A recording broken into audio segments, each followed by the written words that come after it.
মেসির খেলা দেখলে মাঝে মাঝে কি মনে হয় যে ওই জায়গাটায় আমি থাকলে ওইটা করতে পারতাম।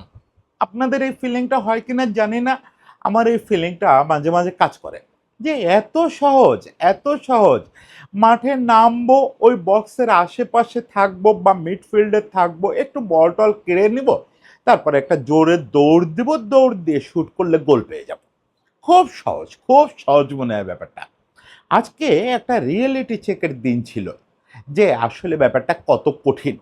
ওই জায়গাটায় তো খেললো, অন্য খেলোয়াড় খেললো বা ওই মেসিরে ছাড়া তো খেলোয়াড়রা খেললো, কিন্তু বোঝা গেল যে কাজটা অত্যন্ত কঠিন। চাইলেই যে কোনো ডিফেন্স ভেঙে ওভাবে ঢোকা যায় না, চাইলেই ওরকম একটা দৌড় দেওয়া যায় না, চাইলেই 4-5 জনের মাঝখান থেকে ওরকম একটা ম্যাজিক্যাল বল বের করে দেওয়া যায় না, চাইলেই ওরকম একটা ফ্রি কিকে মধুর গোল করে ফেলা যায় না। শেষ পর্যন্ত সেই লিওনেল মেসি, শেষ পর্যন্ত ৩৯ বছর বয়সী বৃদ্ধ লিওনেল মেসি হিরো।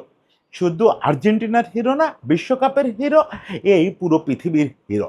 এমনিতে তো সর্বকালের সেরা এ কথা বলায় আর কোনো রকম দ্বিধা রাখা উচিত না, গাল ফুলায়, বুক ফুলায় বলা উচিত সর্বকালের সেরা লিওনেল আন্দ্রেস মেসি। কিন্তু এই সময় এই ৩৯ বছর বয়সেও সে জগৎ সেরা, তার সময়ের সেরা। সেটা বোঝা গেল আজকে জর্ডানের বিপক্ষে অন্যদের খেলা দেখে। আসলে তুলনা করতে না পারলে একটা লোক কত লম্বা, এটা পাশে যদি সাধারণ আকৃতির লোক না থাকে আপনি বুঝতে পারবেন? তাহলে বুঝতে তো পারবেন না ওই তুলনাটা করতে না পারলে যে লোকটা আসলে কত লম্বা। সেই দৈর্ঘ্যটা আজকে বোঝা গেল। লিওনেল মেসি ওই অল্প একটু সময়ের জন্য, আধা ঘন্টার জন্য মাঠে নামলেন, নামে বুঝাই দিলেন যে তিনি আসলে কি করতে পারেন। মেসির এই ম্যাজিকটা আরও কিছু রেকর্ডের দুয়ার খুলে দিল। টানা ৭ ম্যাচে বিশ্বকাপে গোল করলেন। এটা বিশ্ব রেকর্ড হয়ে গেল। বিশ্বকাপের ইতিহাসে এর আগে কেউ কখনো পারে নাই। বিশ্বকাপে তার টোটাল গোল সংখ্যা ১৯-এ চলে গেল। এখন অনেক দূর চলে গেলেন, কাছাকাছি এমবাপ্পে আছে। এই বিশ্বকাপে গোল সংখ্যা ৬ হয়ে গেল। মানে যারা নিকটতম প্রতিদ্বন্দ্বী তাদের সঙ্গে ব্যবধানটা ২ হয়ে গেল। ফলে মেসির কাছ থেকে যা চাইছিলাম, ওই যে কালকে রাতে যে বলছি যে মেসি একটু মাঠে নামলে কি প্রাপ্তিটা ঘটে। দেখেন যাই বলি বুকের ভেতরে তো চাওয়া থাকে যে মেসির রেকর্ডটা আরেকটু বড় হোক, আরেকটু বড় হোক। সেই বড়গুলো হলো, কিন্তু একটা রিয়েলিটি চেক হলো আর্জেন্টিনার এই দলটার যে বেঞ্চ ইটসেলফ কি অত শক্তিশালী কিনা। হ্যাঁ, আমি বুঝি যে বেঞ্চ সরাসরি কখনো কোনো ম্যাচ এভাবে খেলবে না, কিন্তু বেঞ্চ আসলে কতটা শক্তিশালী সেটা একটা পরীক্ষা হলো। আর্জেন্টিনার এই বেঞ্চটা নিজে কি করতে পারে সেটার একটা পরীক্ষা হলো। সবচেয়ে বড় কথা হচ্ছে যেটা খুব কাটা হয়ে বিঁধতেছে, যে দুজন স্ট্রাইকার হিসাবে খেলতেছে জুলিয়ান আলভারেজ এবং লাউতারো, এরা তো প্রতিদিন আগের দিনের চেয়ে খারাপ করতেছে। বরং লোপের ছেলেটা একটু স্বস্তি দিল। আমি আজকে ওভারঅল একটু আলোচনা করব যে আর্জেন্টিনার তার ফরমেশনটা স্কালোনিও যেটা নিশ্চয়ই দেখতে চাইছেন, যে ফরমেশনটা আমার সবচেয়ে পরীক্ষিত, এর বাইরের কোনো ফরমেশন আসলে এর চেয়ে ভালো ওয়ার্কআউট করে কিনা। করে না, সেই জিনিসটা একটু আলোচনা করব। আবার অনেকে দেখতেছি বলতেছেন যে মেসির পরে কি হবে, মেসির পরে কি হবে সেটাই বেঞ্চ দিয়ে আপনি বুঝতে পারবেন না, সেই জিনিসটাও একটু ছোট্ট করে বলবো। আজকে অবশ্য খুব কথা বলা উচিত ছিল লো সেলসোরে নিয়ে। লো সেলসো একটা ট্রাজিক ক্যারেক্টার। সে ২০১৮ সালে বিশ্বকাপ দলে ছিল, ২০২২ বিশ্বকাপ দল থেকে শেষ মুহূর্তে বাদ পড়ে যায়। তার মানে তাকে আসলে দুটো বিশ্বকাপ এবং এবারের বিশ্বকাপেরও খানিকটা সময় অপেক্ষা করতে হলো প্রথম মাঠে নামার জন্য। মাঠে নামার পরে সে প্রথম গোলটাও পেল। কি অসাধারণ একটা ফ্রি কিক থেকে গোল করলো, এটা অবশ্যই তাকে অনেক কৃতিত্ব দিতে হবে এই জায়গা থেকে। এবং ওই পয়েন্টটাকে তো মেসি পয়েন্ট বলে সবাই, যে পয়েন্টটা থেকে ফ্রি কিক নিছে, ওটা সুইটেস্ট পয়েন্ট মেসির জন্য। ও যখন ওখানে ফ্রি কিক হলো, সবাই দেখলাম ধারাভাষ্যকাররা পর্যন্ত বলতেছেন যে মেসি কই, মেসি ছাড়া তো এখান থেকে ফ্রি কিক জমে না। না, লো সেলসো জমায়ে দিল, দ্যাটস গুড। কিন্তু মূল যে সমস্যাটা হলো সেটা হচ্ছে আর্জেন্টিনা যে বেঞ্চটা নামালো, এই বেঞ্চটার প্রধান ক্রাইসিসটা দেখেন। আমরা যে মিডফিল্ডটাকে বলতেছি ম্যাজিক্যাল ট্রায়ো, ডিপল, ম্যাকালিস্টার আর এনজো, এই মিডফিল্ডটা যেই নাই হয়ে গেল, সেই কিন্তু আর্জেন্টিনার মিডফিল্ডের দখলই রাখতে পারলো না। এই যে যতক্ষণ না পর্যন্ত ম্যাক মাঠে নামলো, ততক্ষণ পর্যন্ত কেউ, এই নিকোপাস বলেন, লোসেলসো নিজে বলেন, মিডফিল্ড জেনারেল কেউ হতে পারলো না। এই মিডফিল্ড তো আসলে তিনটা কাজ করে। তারা মিডফিল্ড শাসন করে, দখলে রাখে, তারা মিডফিল্ডের ডিফেন্সিভ ওয়ার্কটা করে, মিডফিল্ডের ক্রিয়েশনটা করে। তো ক্রিয়েশনের জায়গায় আমি লো সেলসরে বেশ পয়েন্ট দেবো, কারণ তার রানটা ভালো, তার ক্রিয়েটিভিটি ভালো, পাসিং ভালো, শুটিং ভালো, সে সেগুলো করে দেখাইছে। But he is not a midfield marshal. তার ওই যে মাঠে দাঁড়ায় থেকে ওই জায়গাটা ডমিনেট করা, ওটা তার ভেতরে নাই। ফলে বাকি যে দুজন খেললো ওর সঙ্গে, নিকো পাজ আর সিমিওনে, তারা এই মিডফিল্ড দখলের আশেপাশেও নাই। এবার আমরা তার মানে প্রচণ্ডভাবে দেখলাম যে ম্যাকঅ্যালিস্টার, এনজো, ডিপল, এর যে কোনো দুজনের থাকতেই হবে, মাঠে থাকতেই হবে। ডিপল না থাকাটা খুব বোঝা গেছে যে ডিপলের যে অথরিটি নিয়ে খেলা ডান পাশে, মিডফিল্ডের ডান পাশে, আজকে দেখবেন ডান পাশটা একদম কানা মনে হয়েছে। সিমিওনে থেকে শুরু করে এই পাশটা পুরো কানা মনে হয়েছে। ফলে ওই ডিপলের থাকাটা যে আর্জেন্টিনার জন্য মেসি বা এমির মতোই প্রয়োজনীয়, সেটা বোঝা গেছে। ম্যাক বা এনজো যে কোনো একজনের থাকাটা বাধ্যতামূলক, সেটা ম্যাক নামা মাত্র বোঝা গেছে। ম্যাক যে মুহূর্তে নামছে সেই মুহূর্ত থেকে কিন্তু মিডফিল্ডের দখলটা আর্জেন্টিনা নিয়ে নিছে। এর আগ পর্যন্ত আপনি যদি দেখেন আর্জেন্টিনা মিডফিল্ডে খেলাই রাখতে পারে নাই। ২-৪ বার যা লো সেলসো রাখছে সেটা মূলত ২০০২ পূর্ববর্তী আর্জেন্টিনার মতো করে মিডফিল্ডের নিচে নিজেদের মধ্যে একটু পাসিং করা, অর্থহীন পাসিং, এবং সেটা যখনই সামনে যায় তখনই বুল পাস বা কিউ ছাড়া ওদের পায়ে বল দিয়ে আবার সারেন্ডার করে পিছায় চলে আসে। সে বলটা যে দ্রুত উইনের চেষ্টা করবে ওই ব্যাপারটাও এই মিডফিল্ড বা এই ফরওয়ার্ডের মধ্যে নাই। ওই প্রেসিং করা যে দ্রুত উইন করে নিয়ে নেই, ভুল পাস করছি ঠিক আছে, কেড়ে নিচ্ছে ঠিক আছে, আমরা আবার দ্রুত কেড়ে নেই, ওই ব্যাপারটা এদের ভিতর ছিল না।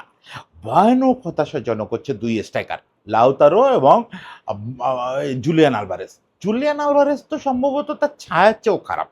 জুলিয়ান আলভারেজ তবু বিশ্বকাপের শুরুতে চান্স পাচ্ছিল না একাদশে, মনে হচ্ছিল শুরু থেকে খেললে হয়তো বেটার খেলবে। আজকে তো ভাই মানে আমি রেটিং টেটিং দেখার সময় পাই নাই, কিন্তু আমার ধারণা যে ওর ক্যারিয়ারে এত খারাপ খুব একটা খেলে নাই। মানে ওর শ্যাডো হচ্ছে ভালো খেলার কথা। কি হচ্ছে বুঝতেছি না। লাউতারো যদিও একটা পেনাল্টি থেকে গোল পেল, ওইটা তারে হয়তো একটু বেটার র্যাঙ্ক দেবে, বেটার রেটিং দিবে, কিন্তু আসলে দুজনের অবস্থাই একই রকম। মানে বক্সের মধ্যে কোনো পেনিট্রেশন নাই, কোনো রকম বল উইন করার চেষ্টা নাই, কোনো চান্সও কাজে লাগানোর চেষ্টা নাই। এটা খুবই দুর্ভাগ্যজনক, খুবই দুর্ভাগ্যজনক। বরং কি হলো দেখেন, ওই যে আলমাদা, মেসি, ওরা তো একসঙ্গে নামলো ম্যাক। আলমাদাকে আগের কয় ম্যাচে আমার বরং নিষ্প্রভ মনে হয়েছে। আজকে আলমাদা নামার পরপরই আলমাদা ওখান থেকে প্রচুর বল ক্রিয়েট করছে, প্রচুর বল মেসি পর্যন্ত পাঠাচ্ছে। ইনফ্যাক্ট মেসি মাঠে নামার পরে প্রথম যে অ্যাকশনটা হয়েছে সেটা ছিল একটা ওই স্পট ডেড বলের অ্যাকশন। ওই বলটাতেই মেসি, আলমাদা কি একটা ম্যাজিক করলো। ও হয় নাই শেষ পর্যন্ত গোল বা পরিষ্কার চান্স ক্রিয়েট হয় নাই, কিন্তু অসাধারণ একটা ওয়ার্ক করলো। ওতেই বোঝা যায় যে আসলে প্রাণটা কোথায়।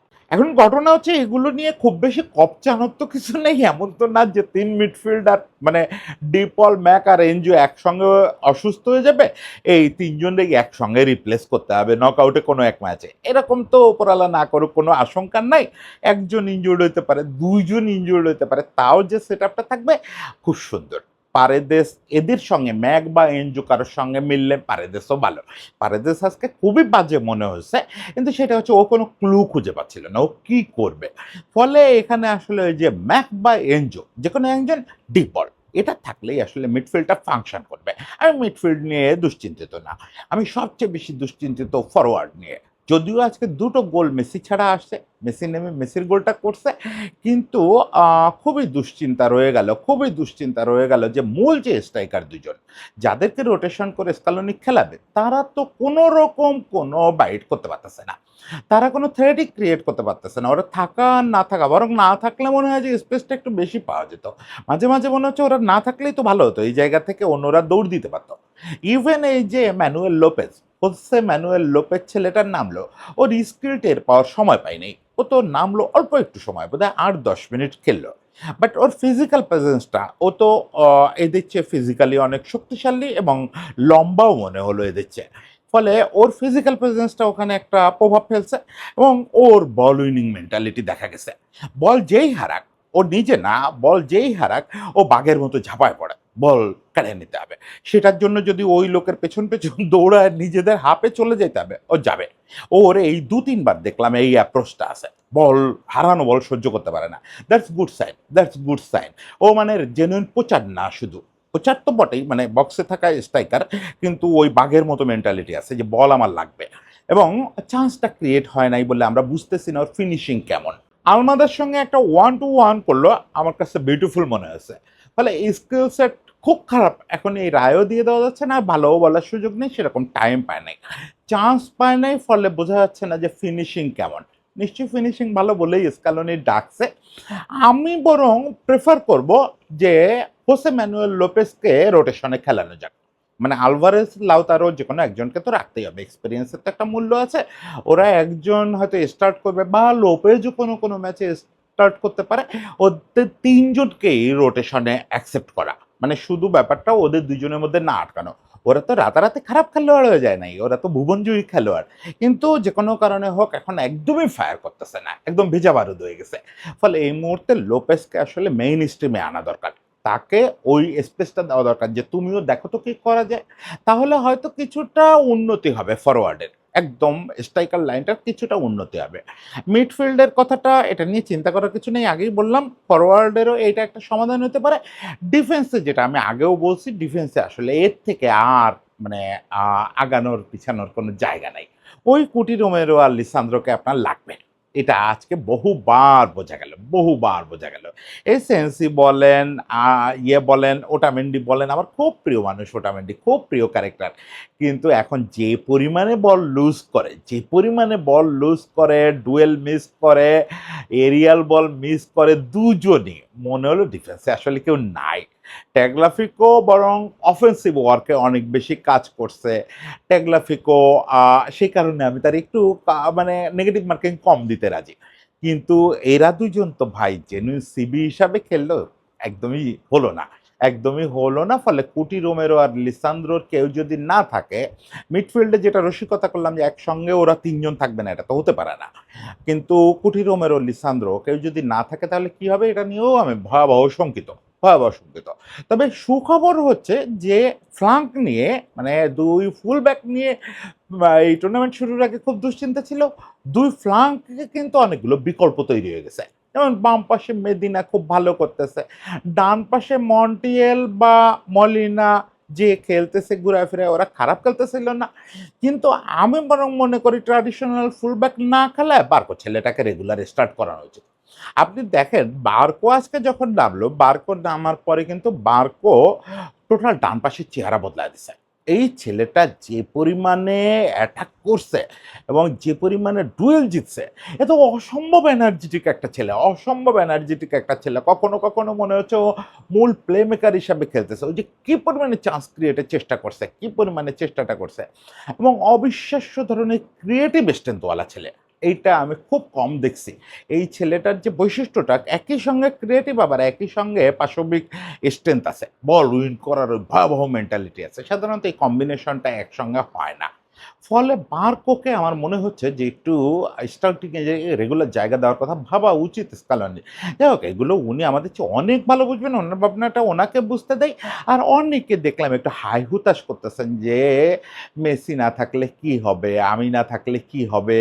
আমি না থাকলে কি হবে? মেসির একটা ছবি দিয়ে এরকম পোস্ট করতেছেন। না ভাই, এত মায়ের মাসির দরদ দেখাইতে হবে না।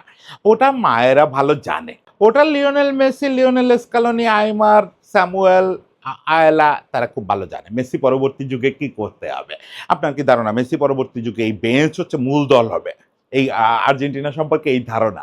আর্জেন্টিনার মূল দল মেসি পরবর্তী যুগে যারা হবে তাদের বেশিরভাগই, তাদের বড় অংশ, মূল আকর্ষণ যারা, তাদের বড় অংশকে আপনি বিশ্বকাপে দেখতেছেনই না। তারা আসে নাই, এচেবেরি আসে নাই, মাস্তানতুনো আসে নাই।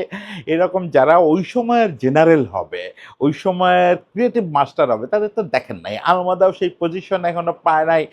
নিকোপাচ হতাশ করছে আজকে, কিন্তু নিকোপাচ ততদিনে আরো ভালো হয়ে যাবে, সেইটা আলাদা দিন। সেইটা এই না যে মেসি না থাকলে এখানকার বেঞ্চকে নেমে খেলতে হবে।